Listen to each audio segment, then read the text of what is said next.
Hey everyone, welcome back to Basic Binges on the Nom Talk Network, where today we are going to talk, or rather, I should say, we are going to start a therapy session for the third episode of The Last of Us because we all need this therapy session. What an amazing episode, everyone! I really hope you guys enjoyed it as we did. We loved the living hell out of it. I think it touched us in so many ways, and we are going to describe to you guys in depth about all the ways this touched us, just like a courtroom setting with Michael Jackson. Anyways, going forward with no, I'm kidding. That was horrible. I apologize. Strike Oh that my from the record, just like the courtroom setting god. with Michael Jackson. Anyways, Oh my god. yeah, no. That being said, because we're the Nom Talk Network, we are going to be talking about these popular shows while eating and drinking things. I'm going to start out by saying that I am drinking Sprite, and I've actually got something here that I'll describe later. But that being said, I'd love to introduce my two co-hosts, Jordyn Orozco and Kenji Donville. Thank you guys as always for joining. We love having you. We love talking to you guys about this. We are the Last of Us crew, and I couldn't ask for a better crew than this. So without further ado, intro wise, Jordyn, we'll start with you. Do you want to give a short intro? Absolutely. What's going on, y'all? I am really excited to talk about this episode. I was sitting here in my room with the lights off, with my cat asleep, just bawling my eyes out. So I'm really excited. I already had some early dinner. We did an early gift exchange. But right now I'm having a like half of a margarita in like a little tiki glass. So yeah, that's what's going on tonight. Awesome, Jordyn. Well, great that you're here. Love the tiki glass. Kenji, how about you? Hey everybody, I'm Kenji. I'm here with I'm eating myself a quick sandwich over here, and I also am drinking good old fashioned water, and you know it, my Dungeons and Dragons campaign mug. You know how Woo! it is. You know how it is. The Gatewalker Saga. So you'll be seeing this mug a lot more. Let me just say that. You'll be seeing it a lot now. Gatewalker Saga. We love it every time we plug it. And if you guys are on Twitch on Sundays, you guys got to check it out. We'll give you more information about that at the end of the show. But we love it, Kenji. Keep bringing the mug, man. Appreciate it. Of Yeah, course. of course. So obviously this is a heavy episode, but we're actually going to start our personal episode out with another heavy topic. It's been a past 2 weeks, of course, have been very heavy, guys, which I apologize for. But that being said, we lost someone very close to the Last of Us family this past weekend, very unexpectedly. Annie Wershing, who, if you guys played the game and know the game very well, was the original voice of Tess, passed away at a very young age, 45. She was battling cancer and lasted as long as possible and gave it hell, just like she did, that all of her amazing roles. You probably remembered Annie from, if you, other than The Last of Us and Tess, roles in 24. I personally loved her in Runaways, which was a very underrated show, Mm. and several other really amazing shows. She leaves behind a really terrific body of work and a beautiful family that I know our thoughts and prayers go out to right now. But we love her. She was an amazing Tess, and there is definitely going to be a part of the Last of Us family missing in her wake. So Annie, this show's for you. We love you and we love your family. So thank you for everything that you've done. Having said that, we got a weird request last week because I was eating Skittles, but I didn't have Sprite. And this is completely like this is for you, Cue Ball. I think if you're watching, and I know that you are, I've got my Sprite here. I've got my Skittles here. In order to liven up what's going to be a very, very heavy episode, I'm going to see if we can put these Skittles in the Sprite and let's see what's happening. I swear to God, I'm half wondering where the hell this show's going because, quite frankly, it's just we're all over the place today. But if you guys end up having us hydrate, I will be drinking about a liter of diabetes. You can see it kind of fizzing and going crazy right now, which is kind of awesome. And you know what? I'm actually excited to try this out, and hopefully it'll put something of a smile on our faces during some of these rough times. But without further ado, enough distractions. Let's talk some Last of Us, guys. Let's talk some Bill and Mm-hmm. Frank, and let's talk some Linda Ronstadt, right? I mean, like, this is going to do for Linda Ronstadt what freaking Stranger Things did for Kate Bush. But yeah, before we get to Bill and Frank, we do start out the show in the aftermath of Anna Torv's tests and her untimely demise last episode. Obviously, from the get-go, Ellie kind of confronts Joel about it, not to apologize, but to remind him that they made their own choices and that this actually happened, and they can't blame her for something that they decided and for circumstances that were really beyond her control, which I think is fair.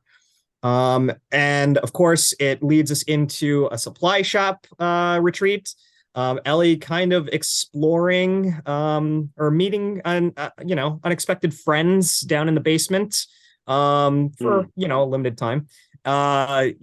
Making a very cool Mortal Kombat reference, which I have a feeling will come to play later on. And basically getting to learn a little bit more about how this crap show started. Essentially what everybody was theorizing with flour products and sugar products potentially being the substrate, as we've heard in previous episodes, that basically ended up spreading the cordyceps to the humanity. But even worse than that, the quarantine zones and the policies regarding the quarantine zones a week or so after the pandemic started. So before we get into Bill and Frank, I want to open it up to Kenji and Jordyn. What did you guys think of our prologue of sorts with Joel and Ellie? I'll start with Kenji. I'll start with you. Well, obviously, it's always fantastic to watch the dynamic. Are you okay? It's an asshole cat. My cat apparently is in a cordyceps. Look at this. Oh, Stop Jesus! I'm sorry. No, it's okay. Sorry, Kenji. Go ahead. It's okay. No, it's great. Obviously, it's always great to see the dynamics between Joel and Ellie play out. I mean, it's also very interesting because I feel like in this series, like he's a lot more brusque than I feel like he is in the games. So it's very interesting to see this very emotionally guarded Joel, and more so than we're probably used to. I do love the things about like how Joel never really got to raise his daughter. So like when we see Ellie and she finds the Tampax, like that's something he would never think about, and he never really had to think about it ever with his daughter because something tells me she probably died at a very young age before that really got to before he ever really got to fully experience fatherhood. So it's really cool seeing Joel in a very reluctant father role, basically learning what he always wanted to learn. It's very interesting. It's really interesting. I really loved it for sure. No, I think that you hit the nail on the head because honestly, this is really the first that we've gotten of an extended amount of time between Joel and Ellie, just them together. Obviously we got snippets of it when they're waiting for Tess to like unlock the door, snippets of it when he takes a nap and she's just like sitting there. But this is really like on their journey, the really first of it. And this surrogate father-daughter relationship, which is both uneasy, but then also starting to get easier, I suppose, emotionally speaking, not necessarily physically speaking, because obviously we know it's not. It's really interesting to see this all blossom. So agreed, man. Jordyn, what about you? Thoughts on the prologue? Yeah, it was interesting because I kind of felt like, the latter half, or I would say the last 3/4 of the episode were, took the cake for the entire episode. But I feel like if we didn't have a little bit of Joel and Ellie, it would have been a weird episode, right? Like there needed to be some type of like intro to blah blah blah, and I feel like it just sort of helped to encourage the latter part of the episode.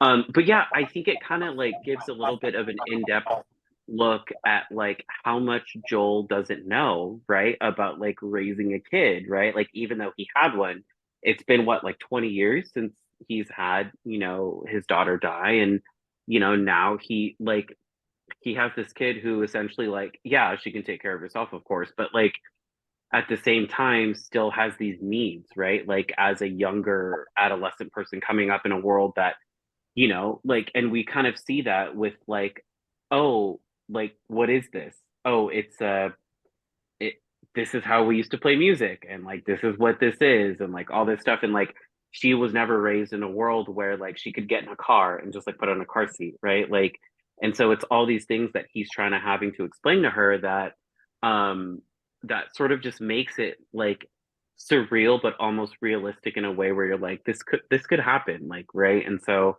I loved it. I loved the dynamic between them two. I'm just the on-screen chemistry between them two is just really cool. But yeah, I definitely agree with Kenji. Like this Joel's a little bit more scruffier. He's a little bit more like, hey, like, can you just loosen up for a little bit? Like, you're really pissing me off a little bit. Like, can you just like chill? Can you chill for a little bit? So I do, but I do like it. I do like the dynamic. Yeah. It's kind of funny because, Joel definitely has something of he's so hesitant to get into this situation. Obviously, he's reluctant as hell. He doesn't want to do any of this, to be honest. And yet, when Ellie goes into the back room by herself and everything, there's a slightest fleeting sense of concern. He's like, "Is she okay? I mean, what happened? How come she hasn't come back immediately? All that." And it's he'd never admit it, especially at this point in time, and it's probably not even technically there, that affection for her, but it's concern. It's you can start to see that this is gonna, the longer that they stay together, the more the more the attachment's going to get stronger. But I'm glad that you guys shared that with me, and thank you guys so much for your insights there. But this episode, let's be honest, at the very minimum on the surface level, not necessarily thematically, but on the surface level, this isn't about Joel and Ellie. This is about the meat of the episode, Bill and Frank, who, if you guys have played the game, it's so crazy because it is nothing like this. This is the greatest deviation that they've made to the game so far, the mythology of the game so far.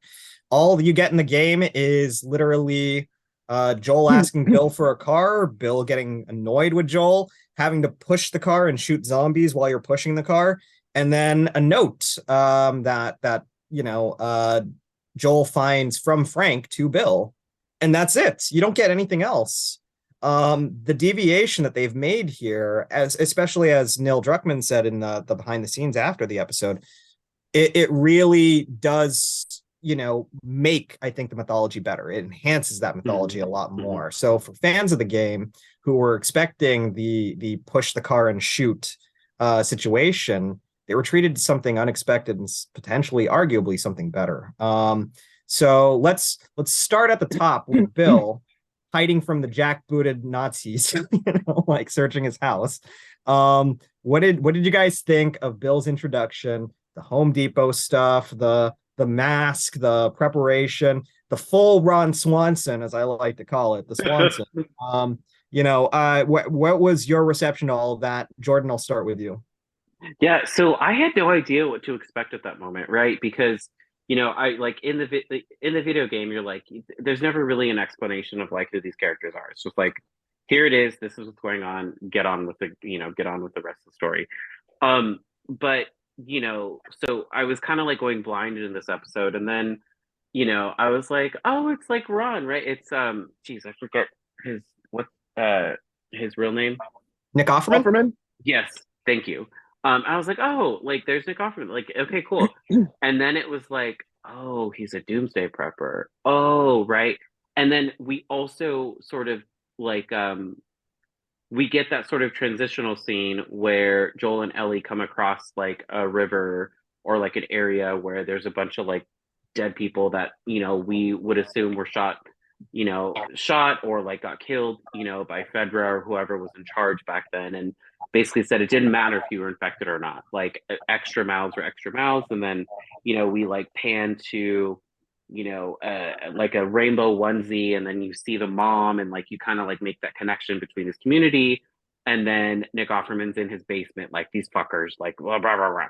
And then they leave, and then you see all this, and I was kind of like, oh, this dude's like, he waited it out. Like this is a survivor, right? Like he's just like, this is what he's doing. And I was like, I can't really fault him for it, because he's like building this area, right, where he's like, I'm ready for this, I'm prepping for this, right? And like he can like protect his own, he can do all that, and you know, he's kind of just like a lone ranger, right? Like just kind of living on his own, and just sort of surviving how he needs to. And like, to be fair, like I kind of was like, I kind of wish I could do that, right? Like if I was in a situation where I was just like, cool, like it's just me, I don't care, like whatever, I'm gonna do what I need to do to protect myself, protect the place that I'm at. And you know, like if I can make the most of like what I'm doing, like have a fucking like rabbit dinner with like a Cabernet every night, fuck yeah, like I'm gonna do that, right? And so I thought it was just very like, it was a very interesting introduction. And then you get introduced to Frank. Was it Frank? Frank was the other character. And I Frank. was like, yeah, and I was like, oh, but we'll talk about that when we get into that. But the beginning of that, I thought it was great. Of course. And I agree with you. It's kind of it's sort of awesome just seeing him prepare for the apocalypse, you know. And the one thing that this preparation, all of this, really ends up kind of painting a picture of is who this character is as a person. He's not a deeply trusting person. He actually hates people. He's happy right now because there is no one around, you know. He's invading Home Depots. I kept thinking about that moment in Parks and Rec where he's in the Lowe's and he's got the cart full of stuff, and the guy comes up to him and he's like, "Do you need help, sir?" And he's like, "I know more than you." And it's like, yeah, Ron Swanson does know more than everyone. But it's amazing to see Nick Offerman really embrace this role. But it's also amazing what they do in terms of telling you who this character is, showing you rather than telling you, and how that mistrust and of people and this hatred of the government and all of that stuff, how that may or may not change as time progresses based off of external factors. But yeah, Kenji, what about you? What did you think of Bill's introduction? Well, the thing about Nick Offerman, like obviously everyone, you know, ties him to Ron Swanson, but the thing is like he's such a phenomenal actor in his own right, and I feel Yes. like and I feel like every time he's given like a role where he actually really can sink his teeth into it, he really shines, and I think it's fantastic, and I think it's and you know, and I feel like a lot of us, I mean, people who are only casual fans, you know, probably see him and they go, "Oh, Ron Swanson," so they expect something like lighthearted and stuff, not expecting just an extremely deep range, you know, just a huge range that this guy has. So I mean, but you know, but that's beside the point. You know, that's just about Nick. Nick, Nick, like I know him. But, My but buddy like, Nick. Yeah. you know, my buddy Nick. You know, you know, we drink scotch on the weekends. That would be something he would That would do. be awesome. But you know, like just the way that we get to really see his character really get fleshed out a lot more than we really get to in the video game is, you know, fantastic. And I feel like it's kind of necessary in a story when we go to such a live medium like this, because I mean, like you know, like we can't just have like, you know, a lot of times when it comes to characters in video games, it's like, okay, you have a 72-hour game, this character is going to be in it for what, 3 minutes at the most, you know, Mm-hmm. maybe five. And when you Yep. think about the grand timeline of things, it's so short. So like obviously a lot of characters, a lot of sideline characters don't get really fleshed out, and the fact that we see someone like so like just to have these characters so fleshed out is just so wonderful. We just the little intricate details that we're seeing so far is fantastic, and obviously, you know, to finally see it's Frank, right? Yeah, we finally get to Yeah. see Frank uh like in a full in his full capacity, and to just and to see the relationship that these two guys had. Yes, obviously we stray very far from the game, but so worth it. In the Absolutely. best way possible. Absolutely. Oh, Yeah. absolutely. And mad props for shouting out Nick Offerman's other bodies of work outside of Parks. If you guys have seen him in Debs, he's great in that. He is excellent in Pam and Tommy. If you guys get a chance to watch that, he has a great supporting role. He's a very sleazy man. And then my personal favorite, there was a really limited release indie movie called Hearts Beat Loud with him and Kiersey Clemens. Wonderful movie, charming as hell. Did not get any reception because nobody saw it, but it really showcases Nick Offerman's multi-talented side because he plays a lot of instruments and he actually sings a little bit in that movie too, which we end up seeing a little bit of those musical talents in this episode. We'll definitely get into that. But yeah, no, I think it really does paint a lot of a great picture of this character. I think Nick Offerman shines in this, and I think the deviations are absolutely worth it. I'm going to pause really quickly right now and turn it to the chat really quick because Q Ball, our friend, is also giving mad props to Nick Offerman. He's married to Megan Mullally, aka Karen from Lower East. That is exactly right, Yes. Q Ball. That is why he's so prepared for the apocalypse. And then, yeah, speaking of drinking, Q Ball redeemed hydrate. So everybody pick up your gross, Skittle brow and then, I don't know if you guys can see it on the camera, but the Skittles have officially dissolved into like gross little eyeballs. white. Yeah, it looks like an IPA. It does kind of look like a little like a blood orange IPA. Get it? IPA. Yeah. Oh yeah, it does. It does. Yeah, I get it. That was good. That was good. That was good. Not. And in case you're wondering what it tastes like diabetes. So there you go. Is that the new Skittles flavor? It's the new Skittles flavor. Got it. Okay. That's what the rainbow really tastes like. Type 2. Type 2, yeah. Type 2. That's Skittle brow for you. Okay, but in any case, back to the show. Now that we've hydrated a little bit, we then finally, as we've all been waiting for, are introduced to the biggest wild card of this episode, I think, is Frank. Obviously Nick Offerman's watching his camera rig and everything like that. We get to see that awesome kill of the infected guy walking through the trap, and you're just like, that's awesome. A zombie kill of the week type stuff. And then all of a sudden, one of his traps goes off, and we hear a voice coming out of a hole. And we don't know who this is. Obviously, this very deeply mistrusting man with a shotgun and the testing kit and everything is ready to just send this guy off. The QZ zone in Baltimore folded. He was with a group of 10 and now he's by himself. And obviously, much like any of us would react, Bill's like, look, we'll let you go, but we're not feeding you because if we feed you, you're going to tell 2 friends and they'll tell 2 friends and so on and so on and so forth, leading to one of the best exchanges of the night, funniest exchanges of the show, I think, where he's like, this is not an Arby's. This is not a free lunch. Frank's like, that doesn't make sense. Arby's doesn't have free lunch. It's a restaurant. At which, by the way, Arby's totally tweeted that out and like really ran wild with that, saying that if you're infected, go through the drive-through. We agree with you, Arby's. Take precaution in case any cordyceps infected people try and get We shouldn't be going to Arby's at all. Full stop. No one should be going to Arby's. That's how you get infected. Is you go to Arby's. That's what you only go to Arby's for one reason and one reason only, and it's because you want to hire a hitman to kill somebody. That's the only reason why you ever go to an Arby's, is so you can meet them in the parking lot. Hilarious. Some guys walking in to legitimately buy a roast beef sandwich, and the only people there are people with sunglasses and like trench coats, like talking to each other, like stealthily. Everyone's just wearing a mask. It's like, look, all I'm saying is like, just try and make it look like an accident, okay? The guy's like, who's the target? There's no target. I just wanted curly fries. No, but that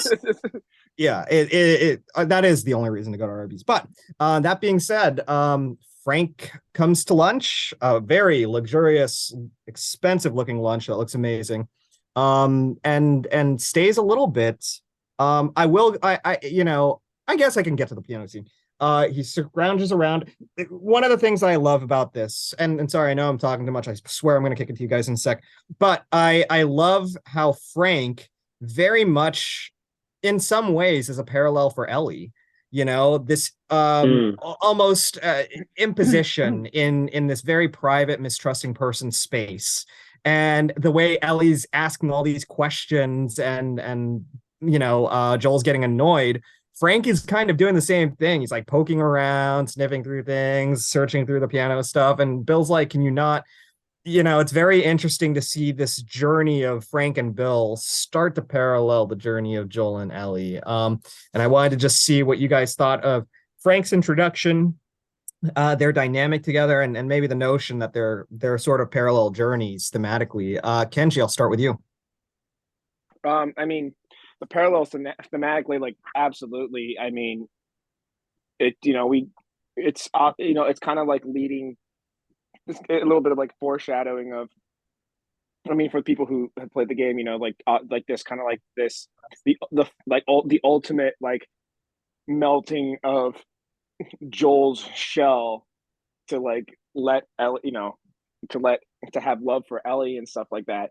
Like this very much foreshadows a lot of it. This very brusque, I don't want to deal with people. People are just, essentially just another responsibility kind of like person, ultimately opening up their heart to somebody is just, is such a beautiful like story, especially with the way that they ended up writing and performance wise. Just I don't know who played Frank. I recognize the actor, and it's driving me nuts. Murray Bartlett. Murray Bartlett, thank you. He was in like White Lotus and Looking and all that. Yep. Yeah, like he just did him and Nick just did it. Nick Offerman did an amazing. Just I don't think it would have easily have been as good of an episode if it weren't for these two guys. Yeah, like their performance really helped. Like it's some places, it's a place where you kind of, first of all, it's great to see Nick Offerman go to these places, like do these kinds of like, really emotional roles, and and I feel like that's ultimately like thematically, like that's what it is. It's like we're kind of getting a glimpse into like, say if things were quote unquote an ideal situation for this situation that is very not ideal.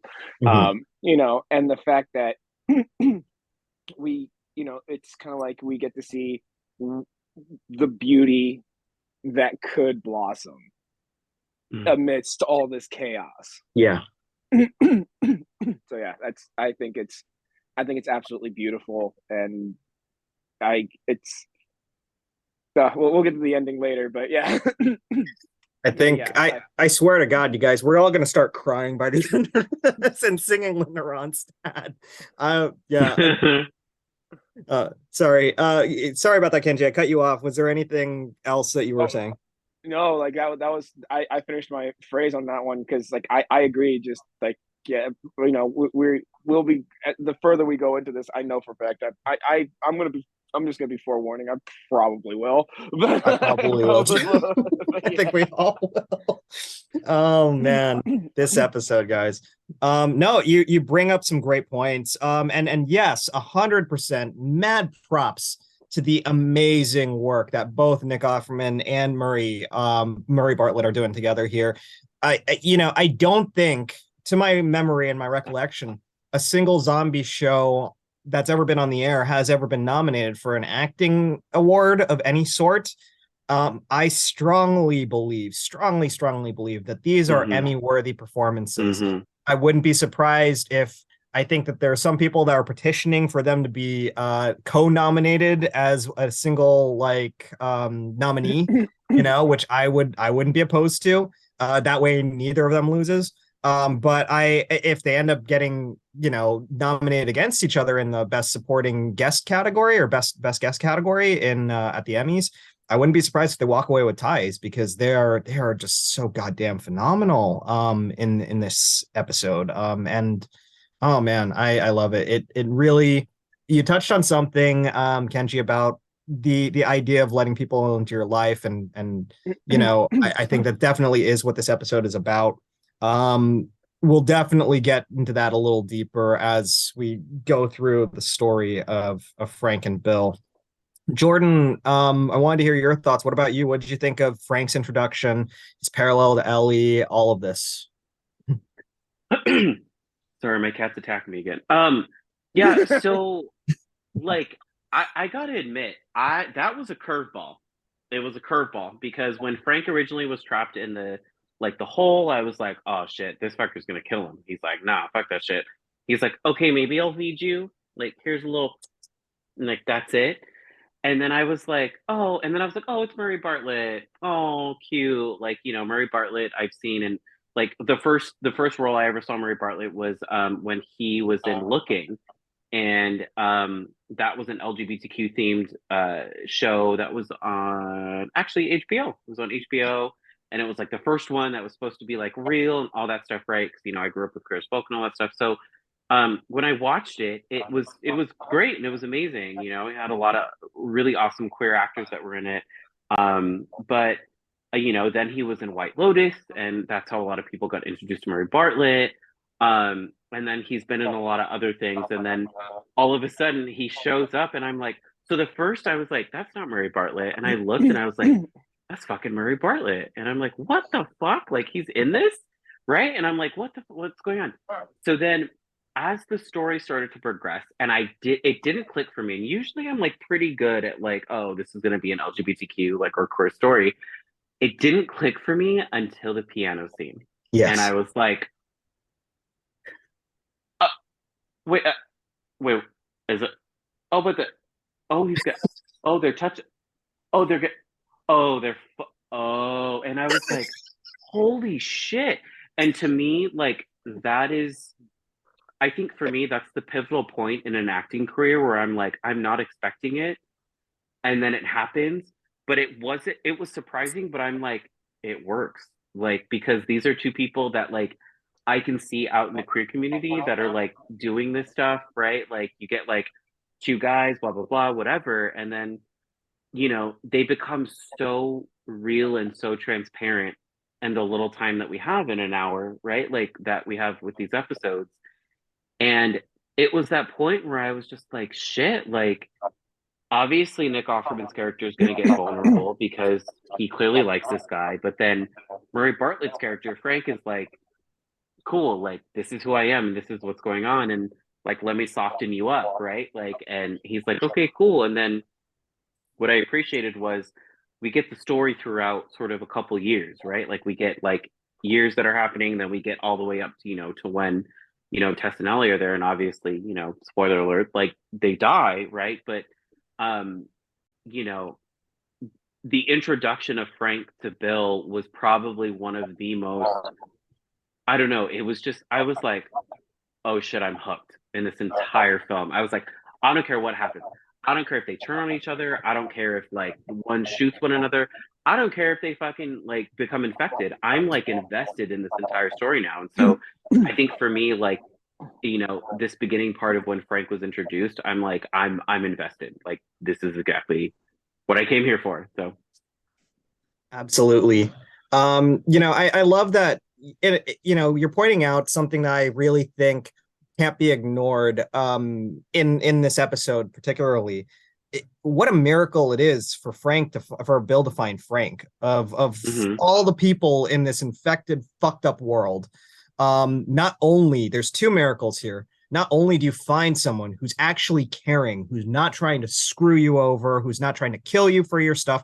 At any point, this man could have gone to his house, shot him, and lived like a king with all the resources there that Bill has at his disposal.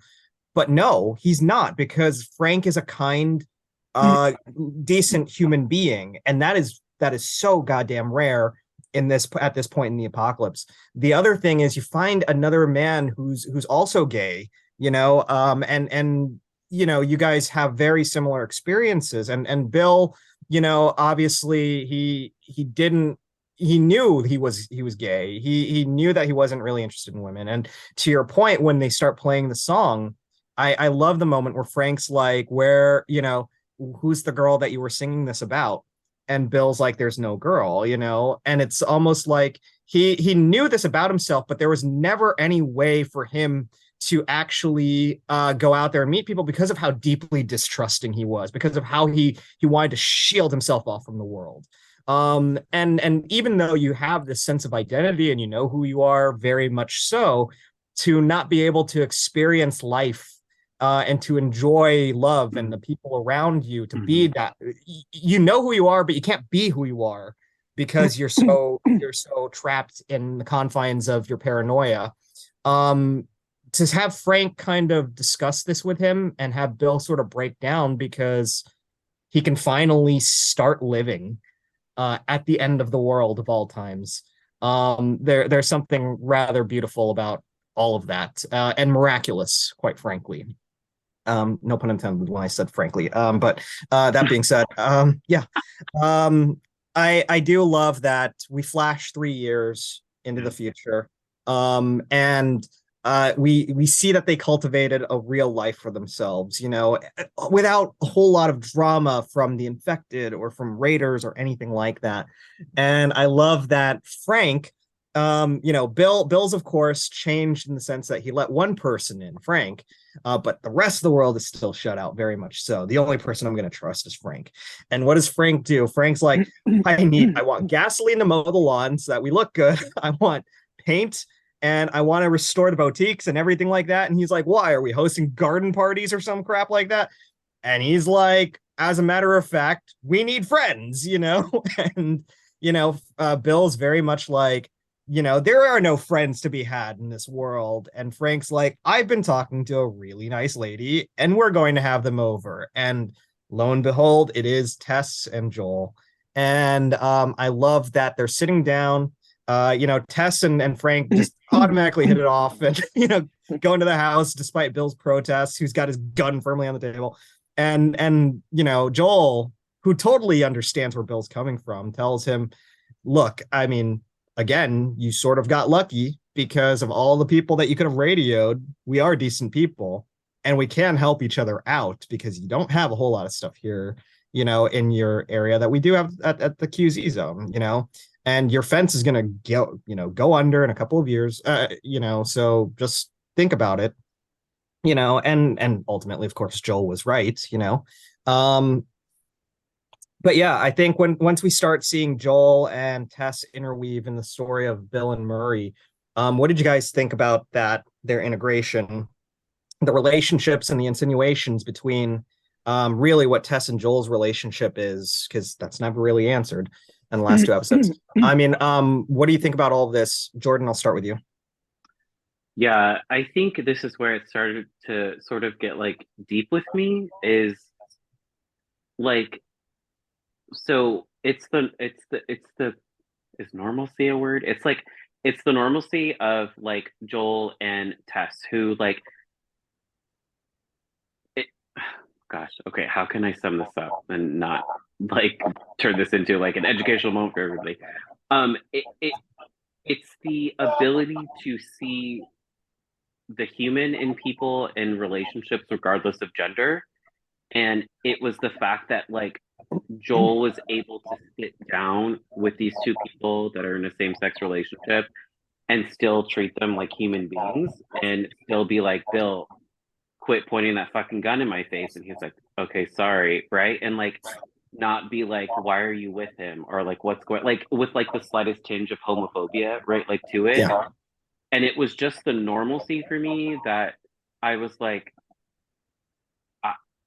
I'm here for it. Like the fact that it's so normal to do this kind of stuff now in film and in media was like cool. Like I feel represented. Do you know what I mean? And like I feel like this is something that I could do. And the fact that they sort of intertwine sort of like main characters into, you know, into into this small sort of sector of like this sort of, franchise, I thought was amazing and beautiful. And then the fact that like Frank and Tess got along, and I was like, oh, I'm totally Frank. Like I'm gonna get along with a girl before I get along with this dude who's like, I don't want to talk to you. And then like, Bill's like getting down with Joel and was like, yeah, we got guns, we got all this stuff, we got this, we got that.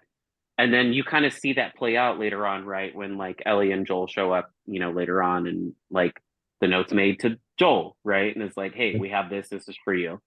And I just, for me, it was beautiful to see that reflected in something like this. And just to kind of watch something and, and this wasn't even the most emotional part of the entire episode for me, but it was just really nice to see that and to just not feel weird about it, right? Like, and it just, yeah, that's just kind of how I felt in this moment. Not to say that there's very many things that are beautiful about the apocalypse, but when you think about it, as soon as the world goes to shit, and you've got infected running around, you've got people that can't be trusted, vagrants, all that stuff. Who really cares about the bigotry crap? I mean, like, who cares if somebody's gay? Who cares if somebody's black? At that point, any differences that you might have from a fellow human being to another human being, those need to be killed. Those need to be gone. That needs to go with the old life, because you've got bigger things to worry about now.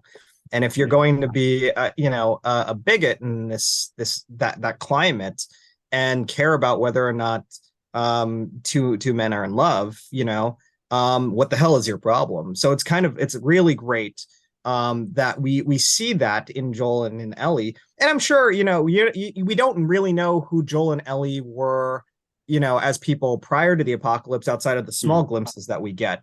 And who knows, Joel might have been a very tolerant person in Texas, I mean, which hard to believe, I suppose.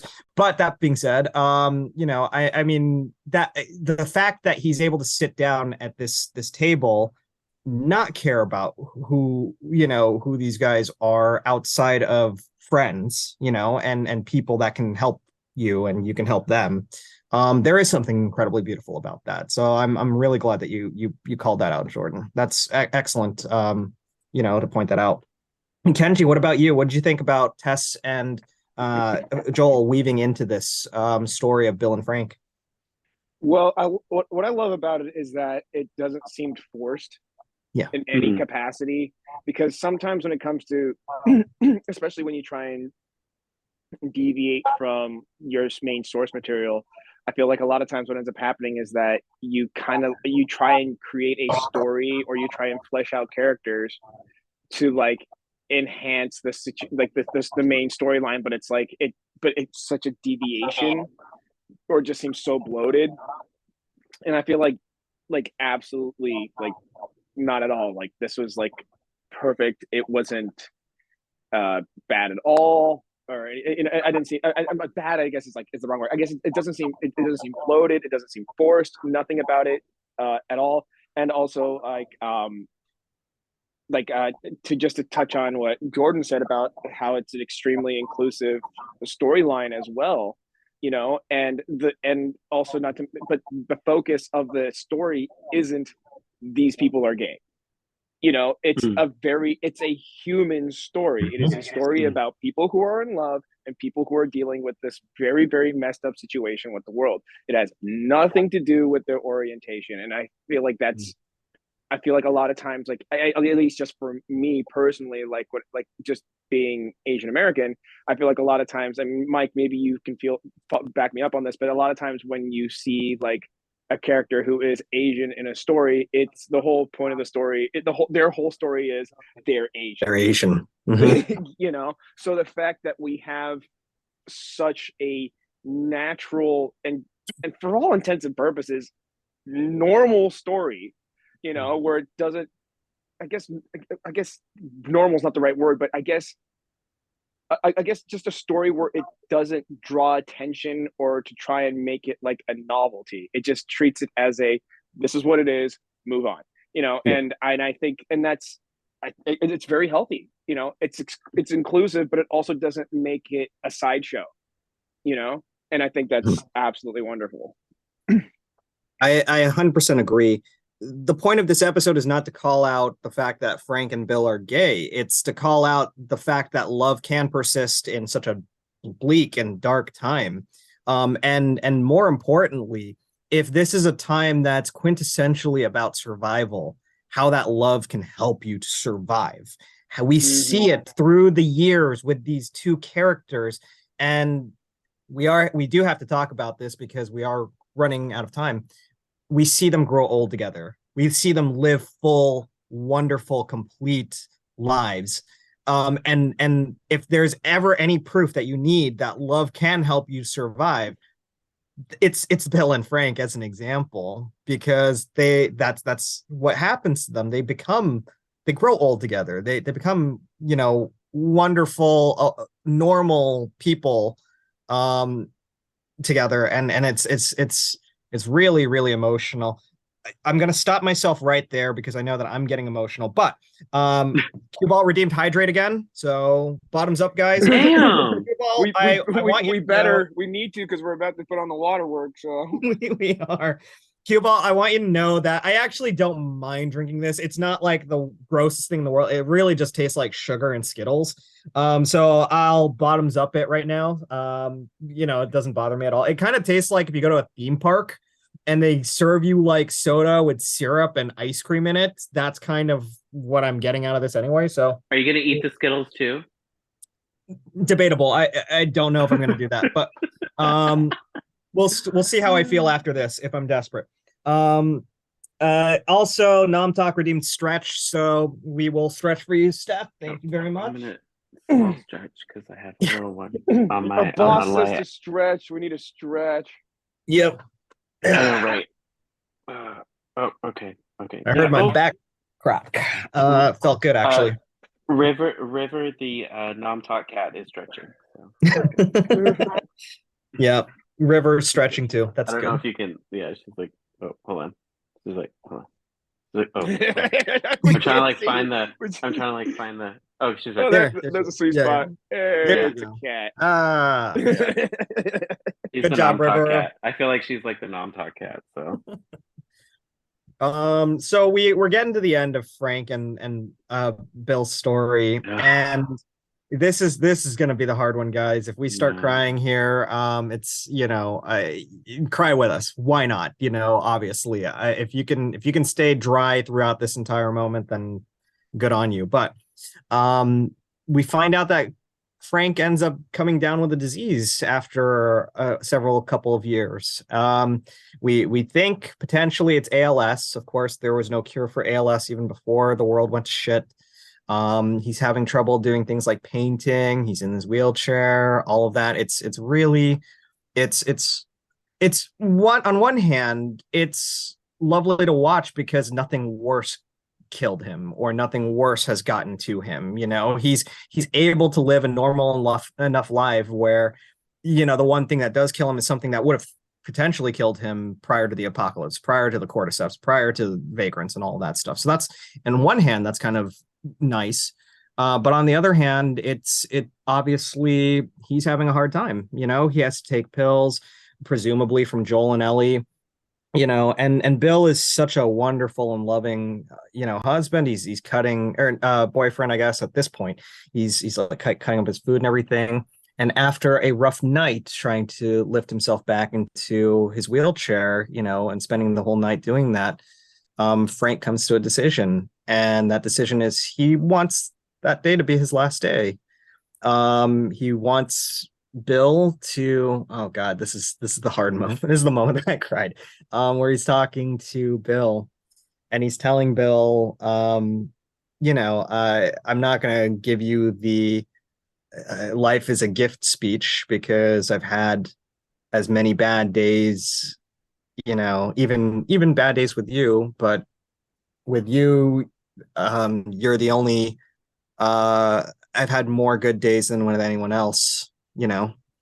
And I want us to have a nice day. So make me a piece of toast. and then take me suit shopping. You're gonna wear what I pick out for you. We're gonna get married. We're gonna have a wonderful meal, and then you're gonna crush up my pills and put it in my wine, and then I'm just gonna fall asleep in your arms. And it's literally one of the most devastating, but also one of the sweetest things I think I've ever seen in a TV show. Quite frankly, it's wonderful. And God, Nick Offerman is so brilliant in this scene. He's broken. He's can't believe what this person's asking him, and he's like, I can't. And Frank tells him, "Do you love me?" And he goes, "Yes, of course." And he's like, "Then love me the way that I want you to." In other words, respect my choice. And those words are just so affecting. And of course, they have their wonderful day, and Bill does as he's instructed. He crushes up the things, puts it in the wine. But there's a slight twist after Frank drinks it. He's like, "Did you put these pills already in the bottle? Like, you drank it too?" Bill's like, "Yep, I put enough in there to kill a horse." And then he tells him, "I'm satisfied with my life, you know. And I get it. I get it. I mean, like that Frank was his purpose. Even earlier in the episode, a line that I didn't touch on, but I think is one of the most beautiful, where he's like, "I was not afraid before you came along, to have someone to be afraid of losing, is one of the toughest things you can do." But then they of course have their dinner, go to bed, and that's all we see of Bill and Frank, intentionally and beautifully. I'm gonna stop there because I swear to God I'm going to squirt tears if I keep going. But Jordyn, your thoughts on that wonderful scene, I think, or series of Yeah, scenes. yeah, there was a couple of moments that led up to this. Well, first of all, it was a moment that like call him Daddy Bartlett, but when he was like naked in bed and then like he's like take a shower, do all, I was like, damn, bro, like hell yeah, I'm falling in love with you.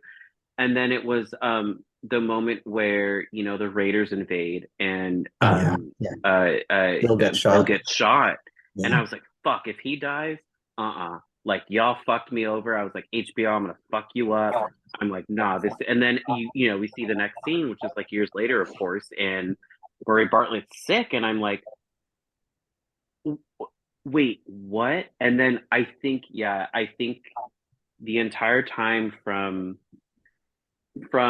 Frank literally waking up saying it took me this amount of time to get in the chair to when he was like, I want to get married, and they fucking were getting married in the garden, and and like even before when um you know they were eating strawberries together in the patch, right? Because Mhm. it's like a simple pleasure.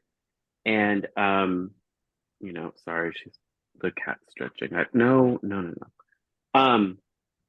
And then all the way to um you know uh, just everything that it led up to, I was just bawling my eyes out. I'm like, in the middle of all this shit happening, these two people are in solitude, yet they found a life together, right? Like no kids, no whatever, but they found each other, and this guy's like, this is what we're gonna do. And I think I just like immediately just lost it and like had to just cry my eyes out when they were getting married, because I'm like, that's the dream, right? Like to live with somebody that you love, to just fucking like have dinner every night, have a glass of wine, like do whatever you want to do, right? And then just like get married if you want to. You don't have to, it's fine. And um, when I appreciated the fact that both of these actors made it so believable for me that I could cry, right? And I think that like on top of the representation, on top of everything that was going on, I was like,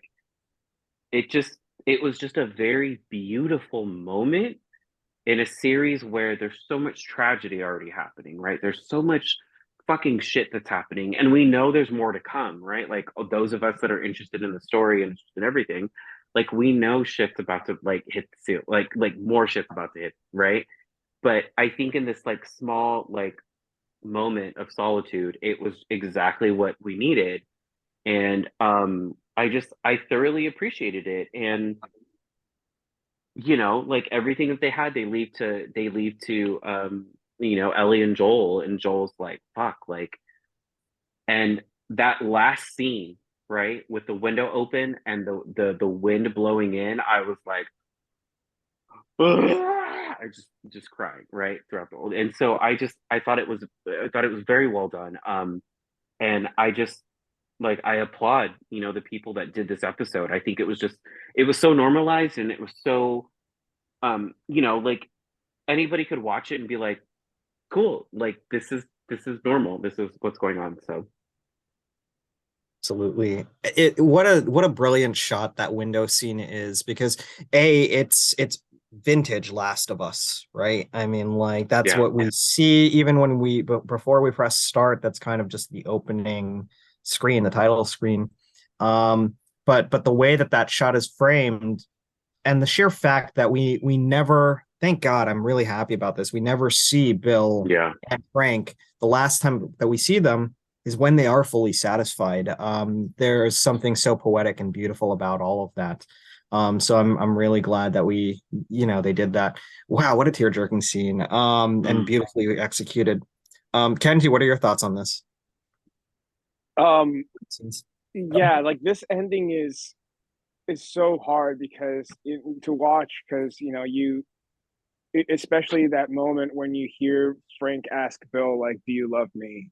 And he says yes, then love me the way that I want you to, because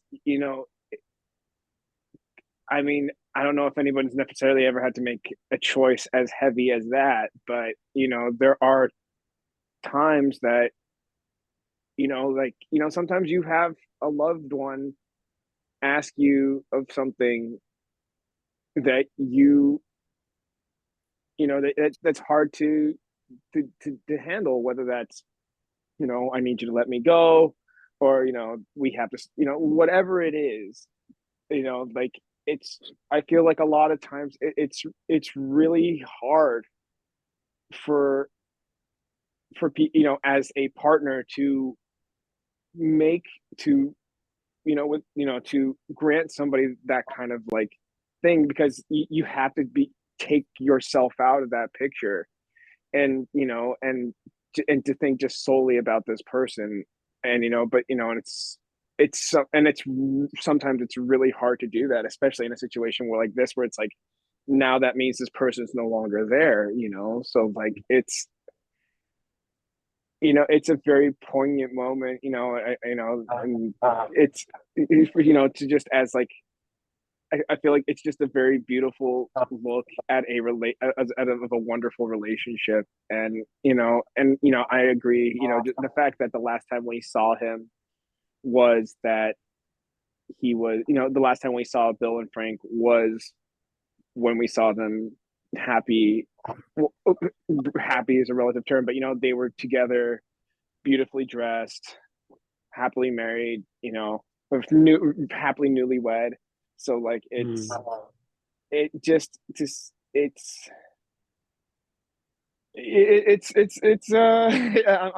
going like on an emotional rambling right now, because it's it's very beautiful to watch, and it really kind of it makes you kind of think about your own relationships in a way too, Yeah.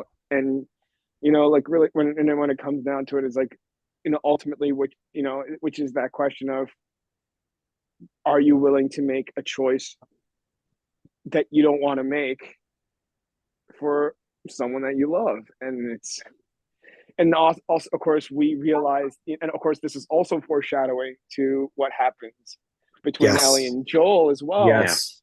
And so like there's a lot of parallels that happen between this story and with Ellie and Joel, and I think it's just beautifully told, and it's beautiful foreshadowing. And honestly, I'm a little pissed that we only got one episode of these two guys. I Like I know. could I totally agree. I could eat I mean, I'm not saying I want a spin-off series of these two guys, but I definitely want to see their story expanded further. I mean, I know that this story was definitely one of the longer episodes too. Like, what is it, like a minute 20 this episode, which was a little bit longer, I feel like, than the other ones.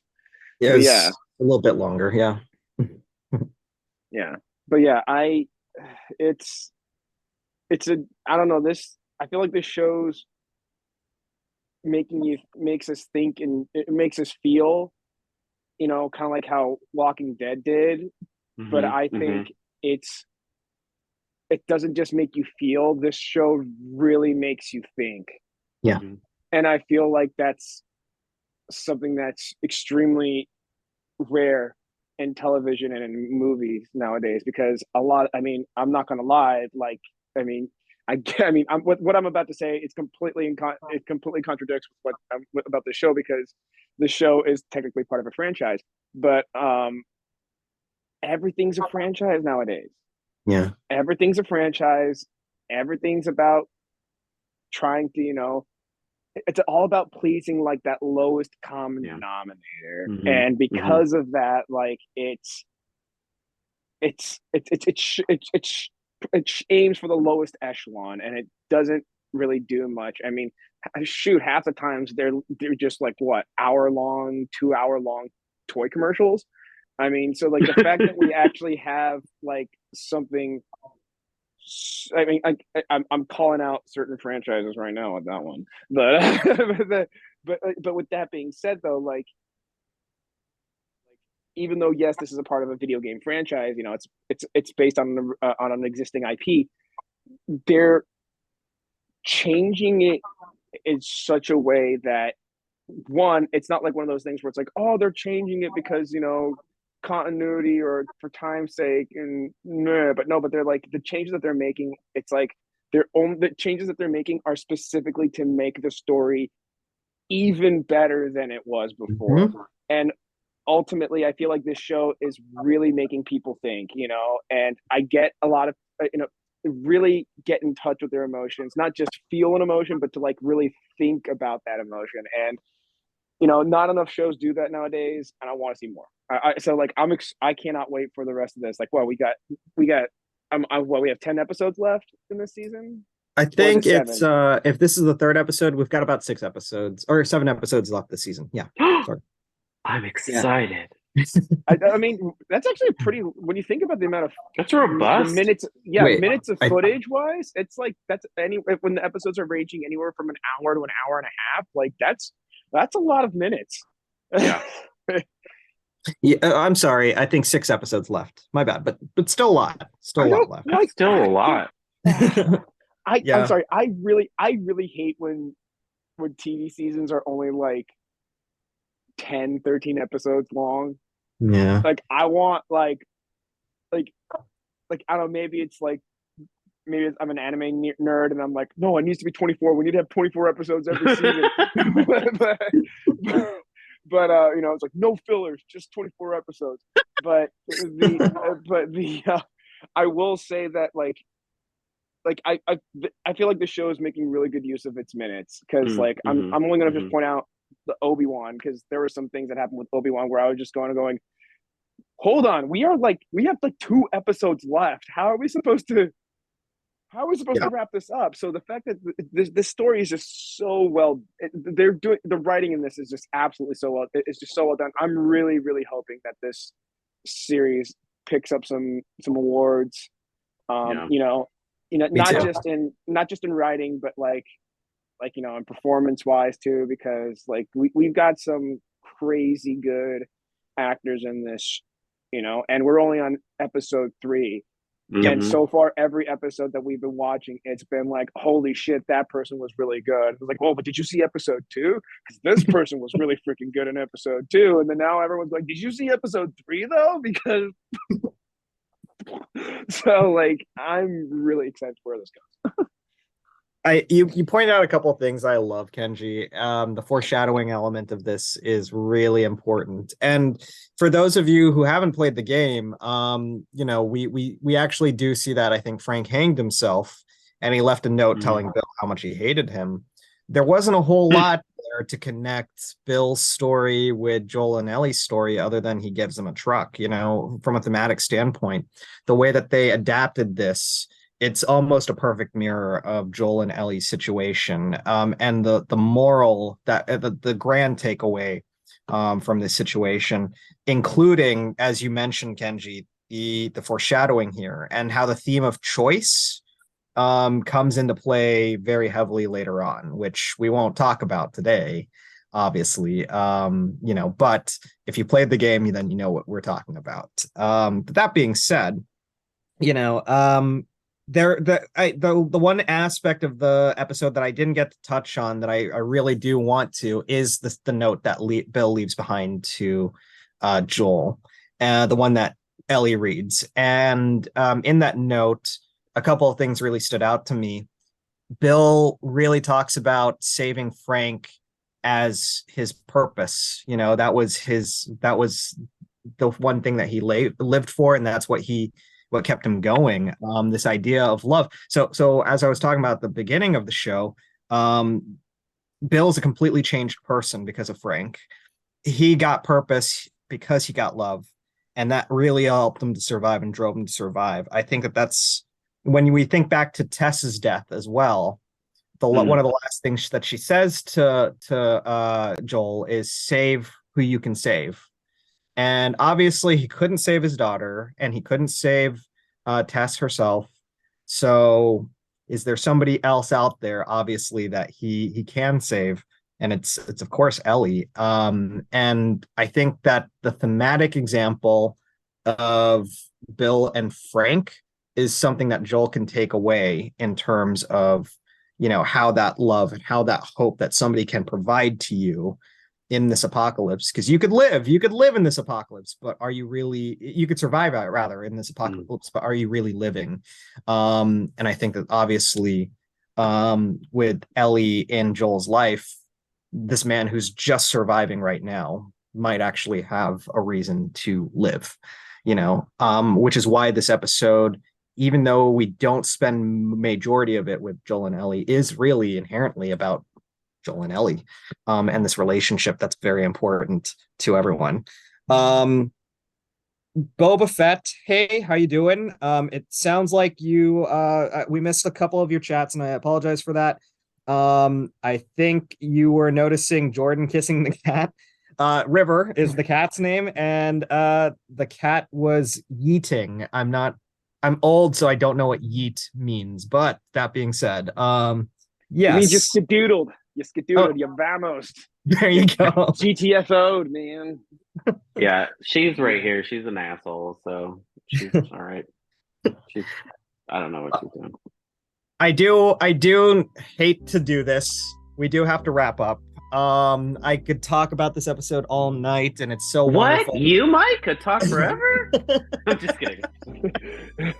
Sorry about that, guys. No, we love it. We love it. I want to leave everyone with one thing. Read the lyrics of the Linda Ronstadt song "Long, Long Time," especially that last verse. There's a lot here that applies to this and foreshadows the situation between Joel and Ellie to come as well, which is one of the things I noticed yesterday and I love. But that being said, I want to see if there's any closing thoughts from either of you guys. Jordyn, we'll start with you. Do you have any closing thoughts, and then where can everyone find you? Sure.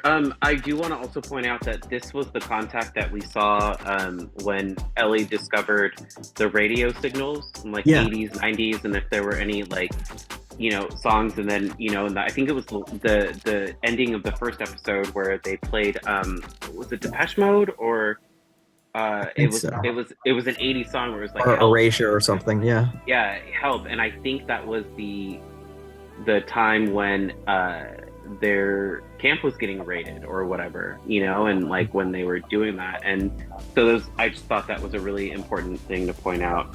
Chill out, bro. So this is River. You can find us on City of Stars 13 on Instagram. I post random ass shit with her because she's just a random kitty, and I think I'm gonna make her the Nom Talk kitty. So no, you're not. No, you're not. No, she does this to me all the time. She's like, stop talking. No, you're not. But yeah, you can find me. Yeah, City of Stars 13 on Instagram. I post funny stories. That's where you can find me for now. So it was awesome to do this episode with both of you. So. Really wonderful. Kenji, last thoughts, and where can everyone find you?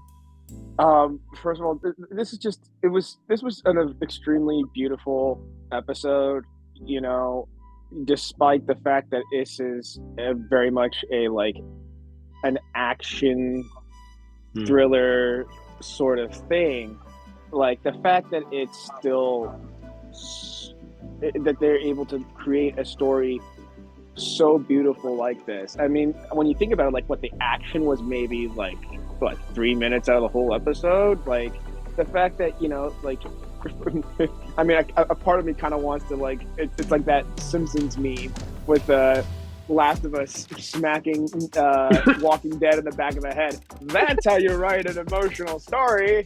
That's how you write an emotional episode.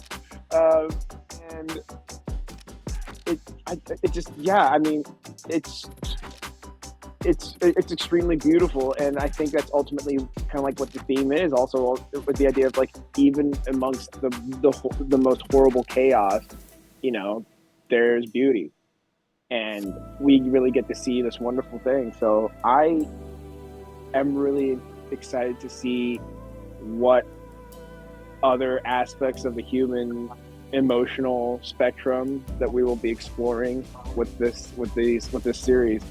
For me, if you want to find me, now to make it a little bit lighter, if you want to find me on the socials, you can find me at Instagram, Kenjinator, TikTok, Kenjinator as well, Twitch, The Kenjinator, and on Sundays, I do a Dungeons and Dragons campaign on Twitch with my dad. He's the DM. It's called the Gatewalker Saga. That Twitch channel is at KD in LA. So yeah, nice. Check us out on Sundays. Sundays from 1 to 3, usually. Yeah. Gatewalker Saga, awesome. And great final thoughts, Kenji. I'm spent. I have no more words, guys. Thank you guys for joining us. What a beautiful episode. You know what? I lied. Agreed. Think about, as emotionally devastating as this episode was, think about the hopefulness of it. I think that's probably one of the most positive things, and positive over an hour of television that you'll probably see all year is this beautiful love story. So hopefully you rewatch it again. Hopefully you cry again. And thank you guys for joining us. You can find me at TidyBowlBoy182 on Instagram and Twitter, but also at thenerdsofcolor.org, whattowatch.com, and that's at LA. I've been Mike Manalo, and we'll catch you guys next week. Next week's show, we're actually going to be doing it on Tuesday and not Monday, so I apologize for the time shift. But that being said, we are still going to break down the best of The Last of Us. But if you can't wait until next Tuesday, there is actually another binging, basic binges show on Wednesday for Shotgun Wedding, the new movie with Jennifer Lopez and Josh Duhamel. I apologize. Yeah. No, Duhamel. You're probably right. Josh Duhamel. Will it be as beautiful and haunting as this episode of The Last of Us? No. I couldn't get through that with a straight face. Probably it's gonna be not. Terrible like J-Lo's voice, but we'll talk about that later. You have to watch the episode just so that you could see people talk about that, because I think it's going to be amazing. But yeah. With that being said, thank you guys as always, and stay safe out there, guys. Have a great one.